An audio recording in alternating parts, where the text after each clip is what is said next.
Next guest on the podcast is Free Alexander, Ryan Gordon, on Instagram. We really appreciate you taking the time. Currently working for Overtime as a content creator. Starting every episode off the same. I'm going to leave it up to you. The question is, what is your story? First and foremost, just want to say thank you for allowing me to come on this show. Huge fan. Feel like I'm a day one as well. Definitely day one. And this is just great, man, to see you guys expand and try new things and throw shit at the wall. Like it's all gonna add up. So I hope that what we talk about today will help contribute to that. But for my story, I guess we can start with the first video I made was with the Sony Handycam when I was like 12 or something. What was that video? It's still on YouTube. I can send it to you after after we're done here. It was called Nerd, and it was me recording myself and my friend in this house in like a variety of different situations. So it took like 8 hours to shoot. Wow. And it was so low budget. It's so bad. But then it took me like another probably like 8 to 10 hours to edit it on Windows Movie Maker. Because that was the first time. Throwback. Like it was great. But like I like to start there because it's like that to me is like when my curiosity sort of got like piqued. Like, man, I can be myself on camera and make some cool stuff. So through high school, I did stuff here and there. I did a little more when I went to boarding school my junior and senior year. I went to school up in Pennsylvania, and I would make stuff for like, it was a religious school, so I made stuff for like chapel or for like class and stuff like that. I had a MacBook, a regular MacBook. It was white. I used to put it on my ironing board and like use that as a tripod of sorts and just make different stuff. And then because I did that in high school, I decided I want to go to film school. So I went to film school for 2 years in Tennessee. I didn't finish there because I was young and dumb and didn't really pay attention, but a lot of the stuff I learned, I still use to this day. So that's why I kind of have an advantage, if you will, in like the sports world. Like people ask, like, how do you do X, Y, and Z? It's like, well, I mean, I'm classically trained. So I didn't just watch YouTube, back then I actually got some good instruction. But after film school, I came back to Maryland, graduated from UMBC. I had to do another 4 years. I got my communications degree, but didn't do anything like film wise. But again, I would still do stuff for class. I was making music heavy at the time. So I was like just mixing all this creative stuff, and somehow graduated because I still wasn't doing my work, but I got my degree in the mail. So that's pretty cool. And then after I graduated, that's when I kind of had to figure out like, what exactly am I trying to do? So I was working at Costco and Target at the time. And in my free time, I'm gonna do like a lot of freelance work. So I would like follow a tattoo artist around or do a event recap or stuff like that. But one day I woke up and was like, man, I really like basketball. Like the whole time I've been playing basketball and realized how much I love it. But I was like, why don't I mix the two together? So I think, I don't remember if this is my first video, but the first video that's on my YouTube channel for Free Alexander is a recap of a Goodman League game. So I think that was like 3 years ago. And then like from there, like stuff just kind of started to like wake up. Like I would do stories here and there with people. I would go to different gyms. And, over the years, I just like built my brand up, and now I'm sort of, as unimportant as I am in the bigger picture, like in this small little lane, I feel like I'm like a household name. Like, who I am when I come into the gym, and that's, really cool. So yeah, it's just been a lot of like, kind of like what you guys are doing now, just like throwing stuff at the wall, see what works. It's been a lot of success and a whole bunch more failures, like trying to partner up with different trainers and stuff didn't go too well. Like I learned how to be a better businessman by failing, you know what I mean? So it's like all that, and I have to remind myself this up to this day. It's like all that stuff counts. Like when you're in it and it sucks and something's going wrong, like it's hard to remember, like, man, this is good, because like I know what not to do next time. You're so caught up in like, dang, this didn't work, you know what I mean? But I will say that everything that I've gone through up to this point definitely leads up to where I am now. And it's funny because I didn't get hired from Overtime based off of like my resume. Like, it was good that I had a degree, obviously, but like the head of video for Overtime, he wanted to move through the interview process so quickly because he was like, he watched this documentary I'm in on my cousin, who is trying to be a professional basketball player but has suffered injuries like over the years. So he's like 30 and he's like just trying to like still figure stuff out. And so I was like, I'll help you. So I went back to his hometown in Curacao. I don't know if you guys know where that is. Yep. And like follow him for about a week or so and put something together like several months later, put it on YouTube so he can send it out to different programs and stuff to kind of like pitch himself, because he has a hard time explaining what happened to him. And like, I did not want to do that at all. Like, I sat on it for probably about a year and like almost didn't finish it. But it's just funny that he kind of coerced me into finishing it. And then that was the thing that, you know, my boss saw and was like, yeah, like this is what it is. So for Overtime, it was interesting because I was also working on a side project. What was it? A documentary for women's basketball in the DMV. And I made this trailer after we recorded about like 40 interviews, and it did really well on social. And it helped us get this interview with someone who no longer works for Overtime, but her name is Chloe. And she was the face of Overtime WBB. And I guess she really liked the interview that we had for her. Like, we did it in Bowie, Maryland. And then afterwards, she DM'd me and was like, hey, you should apply to this, you know, shooter producer position. And I was like, okay. So I sent my little email resume thing. And then 2 weeks later, I got the job. Like, I had to go through 4 or 5 interviews just to get to that point. But it was just like, you never know, you know, what's gonna help. You know what I mean? So I think the biggest thing I'm learning right now is that being consistent and just like, you know, trusting your gut and stuff like that, that goes a long way. And always like maintain that curiosity, because I feel like that's kind of what people are attracted to. So that's kind of my story.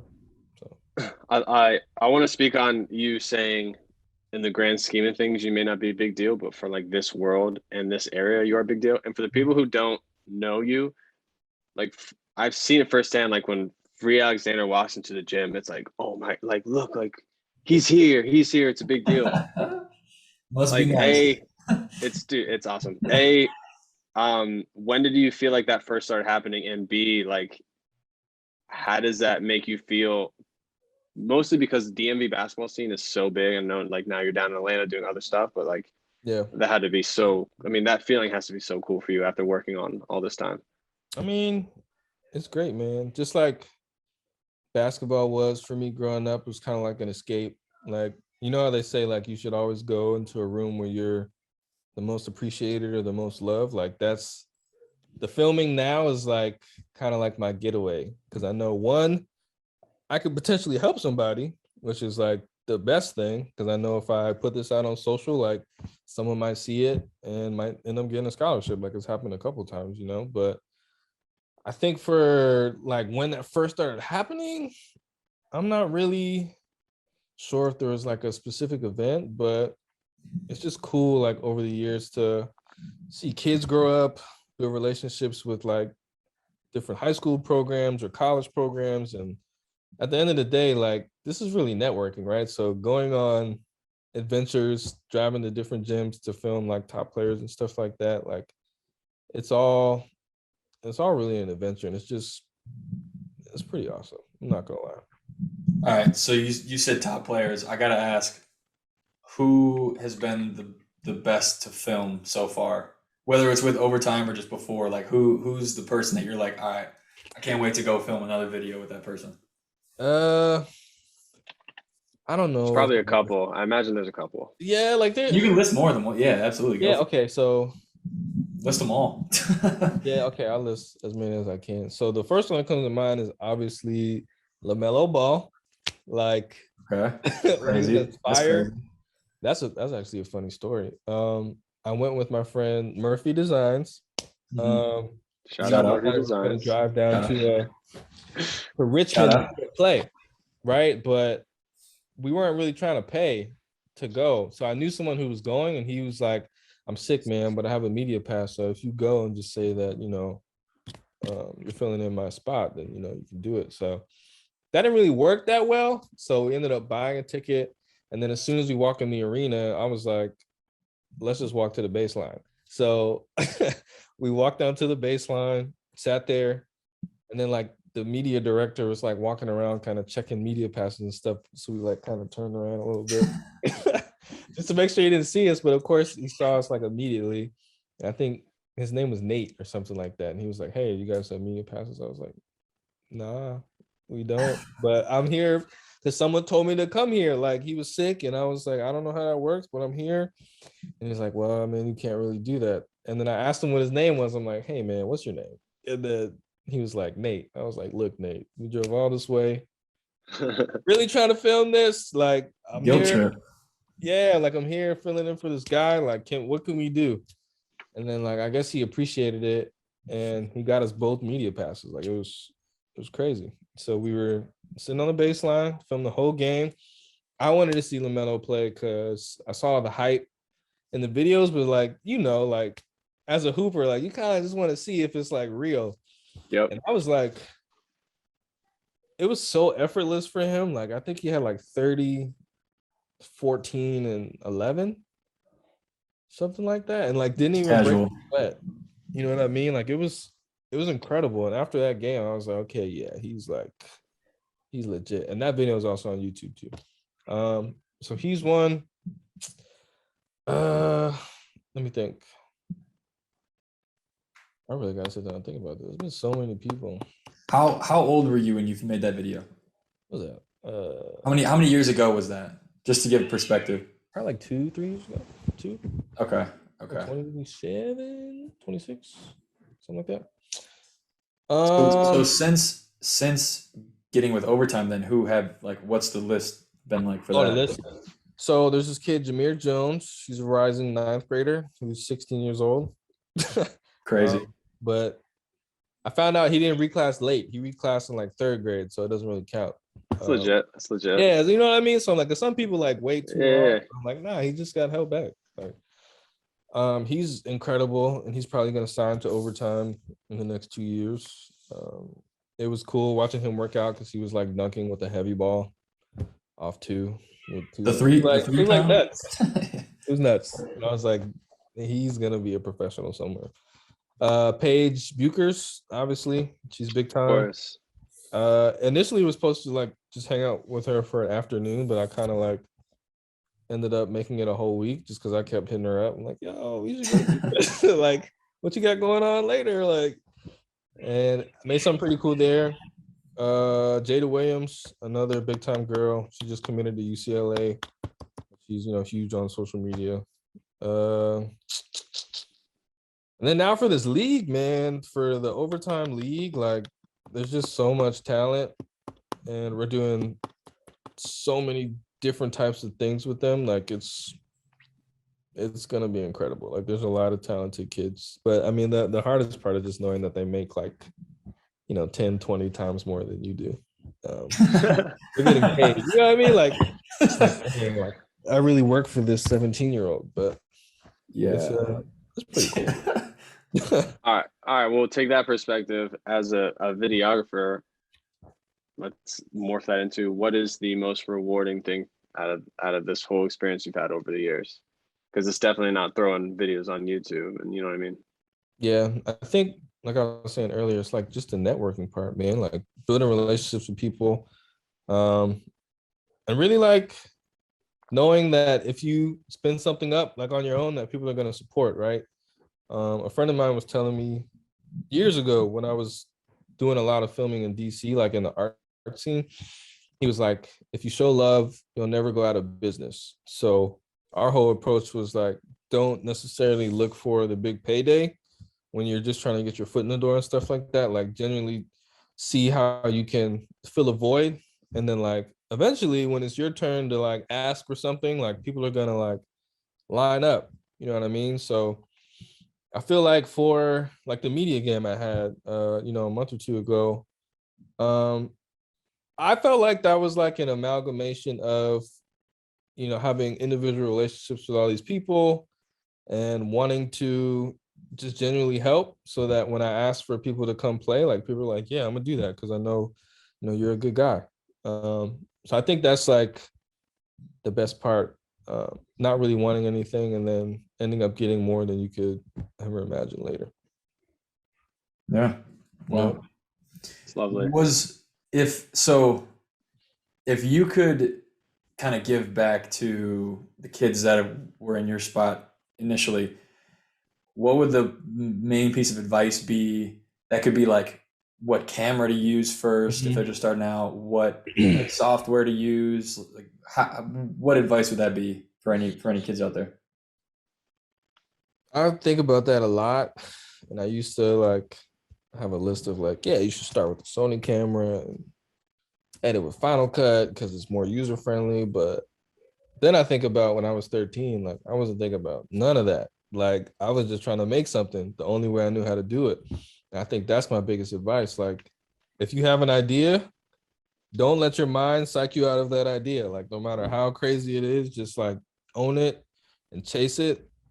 And it's gonna turn into something. I don't know if that's just like an American thing or what, but it's like honestly, if you have a passion about something and that's the only way you know how to make it happen, like go do that. You can ask questions, but one, to me, asking questions is you're trying to find people who will validate how you already feel about something.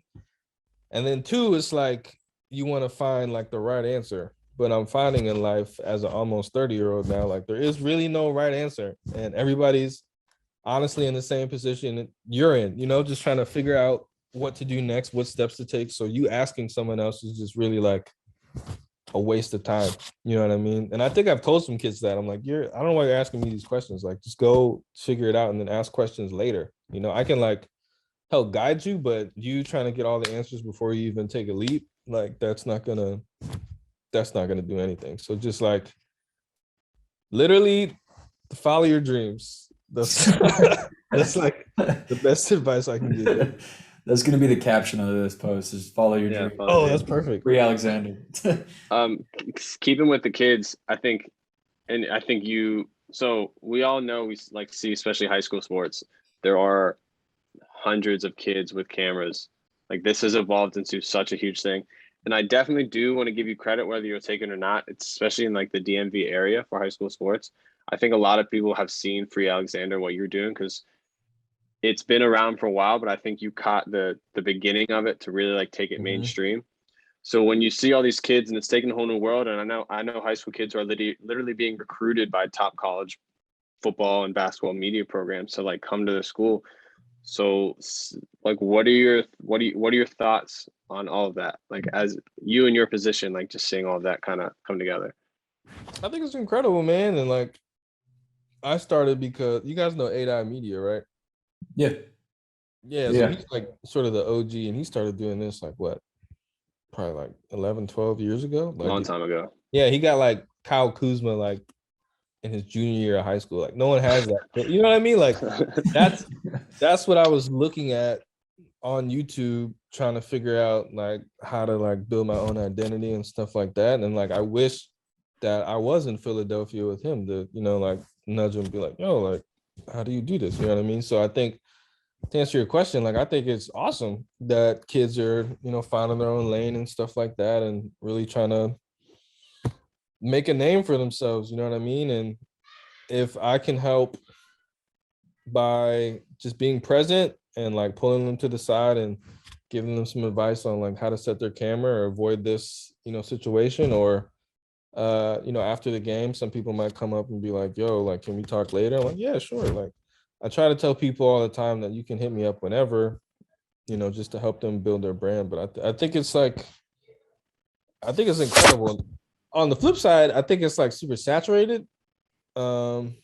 almost to the point where it's kind of annoying a little bit. And my thing that I'm worried about is like a lot of kids, kind of like how I was saying earlier, is like a lot of kids are like chasing this big dollar amount and all these story posts like, all right, no one can get a video unless they pay half up front and blah blah blah. I'm like, you're 17, like you don't know anything about business, you know what I mean? And then you're negotiating with other 17-year-olds. Like it's not gonna work that way, man. That's It's not like, real life. it's not. Like, build up your content.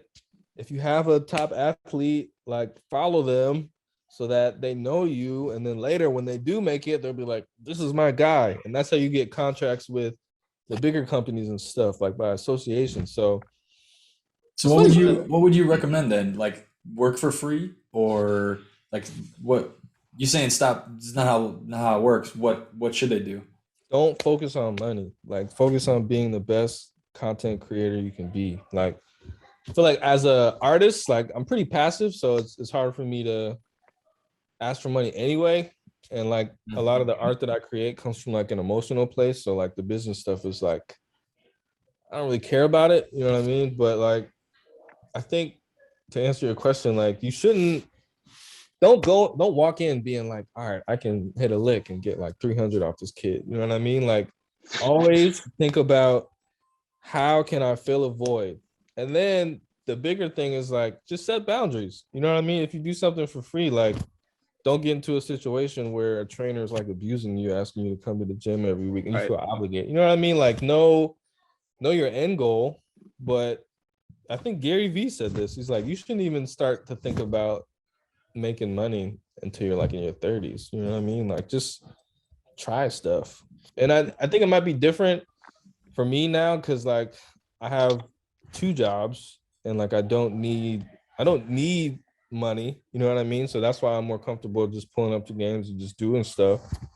But like just try stuff, man, because it's all gonna add up. Especially like I said, like if you latch on to somebody and like getting good with the family and like they take off and end up going to the draft, like they'll take care of you because they know how valuable that stuff is, you know? So yeah. Yeah, look at Cool Mac with the Bronze family. Look at Cam Beverly, Kelly Oubre. Yeah, examples. Is there anybody that did that with you? Like, is there anybody that came to you when they were young, asking for advice? You gave them some, and now they've applied it and just kind of taken off. Like, who do you think is next up in this area? I mean, the first person that comes to mind is Leprechaun. Liam?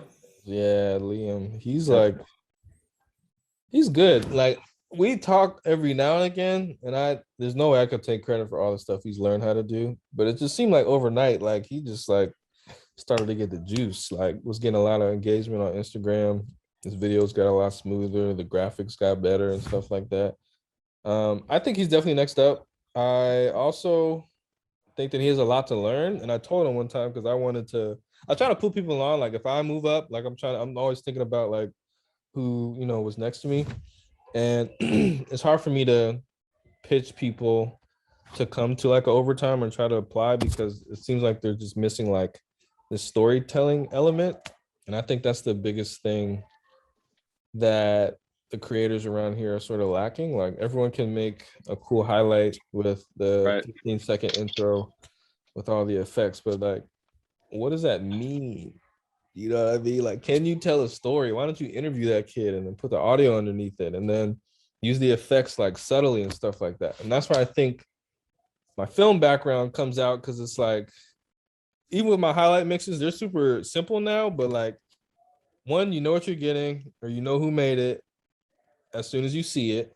And 2, there's a beginning, middle, and end, right? A quick intro where you get a close-up of the person, then you get the highlights, you get a nice track, and then some sort of close, right? And then I feel like when I'm watching these other videos, it's like just a bunch of like BS. You know what I mean? So I do know what you mean. Every effect in Premiere Pro. Yeah, it's like you don't need to do that. So I mean, I'm not shitting on Liam, but like Liam, I think He's talented. He's yeah, I incredible. think like if he adds that last element of like the storytelling piece, like his stuff is gonna go like through the roof. So him for sure. I think from a photography perspective, this is kid caught by Kent. He's good. Okay. Hugo obviously is like incredible. Hmm. His work is just getting better every day. Like He just got on People magazine. yeah, like I feel like Yeah. he's gonna blow up like faster than he's ready for, which I'm excited about. He's great. Uh and that's really it, man. Like I don't know, like from a video perspective, like who I think like yeah, like they get it. Um, but yeah, probably just Liam. Yeah. What is I love how you are so into talking about other people and giving other people their shine and everything, but give us like some of your long-term goals, whether you think they're reachable or some that Mhm. are like, I don't know if I can make it there, but that would be awesome kind of goals. Yeah. Uh I've been debating this for a while and like the business plan sort of changes like every day. I think Brandon knows about this, but like before pro, like Yep. I've been sitting on that name for so many years and like I feel like there's so many different directions it can go in. And I'm like just trying to figure out how I want to do it. So Just to give people background, it's Before Pro Media on Instagram, right? yeah. Okay. And I think one, I like the name. Like when I came up with It's the a great name, name. Great name. like I think I came up with the name like 4 or 5 years ago. And my first video was me miking up my cousin, who's now a professional basketball player. I mic'd up his workout and just put the video on YouTube, and it was pretty awesome. It's still on YouTube. Um, but like that plan in my mind, I wanted to be like a staple place where the community can come to get like athletic branding. You know what I mean? So it'd be like a studio, might be a court in there. You come here to schedule shooters to come to your games, to make your resume, tidy up your email pitch, like all that stuff, like so that parents aren't having to DM random creators and stuff. Like, I just want to like a legit Mhm. spot. But from a business perspective, one, brick and mortar is just pointless now. And two, it's just like I don't know what that price point is, right? Like I know how much my stuff is worth. I know it's worth like thousands of dollars, but like for a basketball game, the standard has been set so low. I feel like even asking for like I don't know, like 250 for a game is like just unreasonable unless you have like a certain subset or population of people that you're working Right. for, which is Yeah. like the private schools and stuff like that. But the people who need it the most can't afford it. You know what I mean? So it's like, then do I go the nonprofit route? So the nonprofit route in my mind is like, I don't know, like every year, once a month, we give out a free profile video to a kid and then just be a small nonprofit that helps the community and gets like government funding. That's one route. And then the last route is like, could it be more of like an agency where I only target like the top 1% in my area, and then they sign a contract like, look, we'll follow you throughout the whole year. This is the amount of videos you're gonna get. And if you hit this milestone, like you get a full college scholarship or sign to the NBA or professional contract, then Before Pro gets a percentage of that deal. Right. So like I don't know what route to take. But I think it could be one of those things. And I guess the last thing, my huge dream is to own my own, which I kind of do, but like my own like media company. So like a Viceland, Right. Overtime or something like that. Like Yeah. and making original content with like incredible stories. That's like another dream. So I mean something in that lane, like I want to help people, but I also want to make super transparent, dope looking content. Um, I don't know. That sounds So good. yeah, I'm rooting for you. I'll Thanks. hold a cam or a boom mic if you want. I need that. I'm there. So I like to ask this question to athletes, and obviously you're the first content creator on here. Mhm. Um, so it's, have you ever wanted to quit, and how did you overcome that? But I feel like with basketball, if you quit and you're out for like a year, 2 years, and you try to come back, it's a, a pretty big hurdle to overcome. Is that the same? Like, if A, have you ever wanted to quit? What was that like? Yeah. B, do you think that hurdle to get back in the game is as big as it is as like an athlete, or is it just like pick up a camera and get going right where you left off?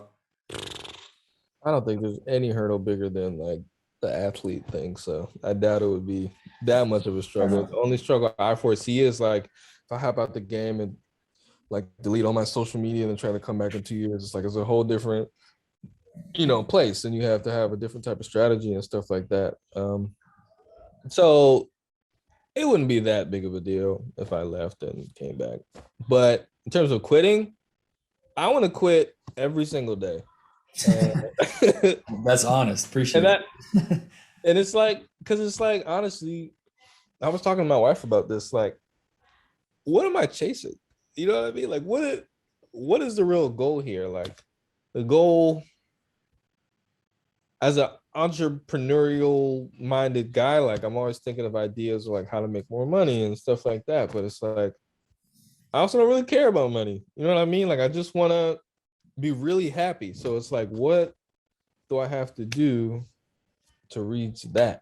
Like if happiness is me spending time with my son more and with my wife and working a regular job, like I need to go do that, and just like put the camera down. Like if it's bringing this much stress, I need to let it go. And like for overtime, as glorified as it is, like on the inside, it's just kind of like it's crazy. Like it's a startup, you know what I mean? So it's a lot of I can't say too much, but it's it. it's a lot going on, right? Like it's not all gravy like people think it is from the outside. Like to get to what you guys see, like it takes a lot. You know what I mean? So yeah, like even now, like I'm just getting back from vacation. I gotta work tomorrow, Saturday, Sunday, and like yeah, sometimes I want to quit because it's not fun. You know what I mean? And that's how I started. Like I started because it was fun. So yes, I do want to quit every day, but at that same time, like you were saying, like you can't quit. You know, you gotta like stick something out and really like see it through because I feel like if you put in those hours, just like I kind of did with Free Alexander, like all that stuff adds up, all those emotions and all that. Like that's how you get to the other side. So yeah. I feel like basically what you said was you love it when you're on your own time, but as soon as someone else is controlling the scheduling, the like the hours, then it becomes a job, and you don't want it to be a job, you want it to be a passion.